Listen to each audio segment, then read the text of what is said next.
கொடி உருளை இதை பிஞ்சு வைக்க ஆரம்பிச்சிருக்கேன்.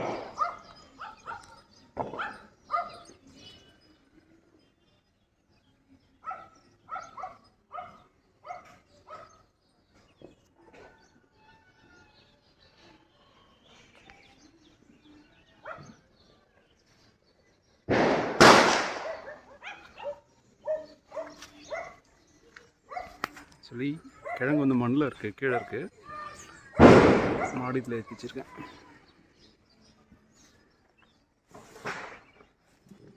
லாஸ்ட் இயர் மண்ணில் மட்டும் 5 கிலோ காய் காய்ச்சிது மண்ணில் அடியில். இந்த வருஷம் எப்படி இருக்குன்னு பார்க்கலாம். இந்த வருஷம் கொடி நல்லா திரட்சியாக தடிமனாக நல்லா இருக்குது.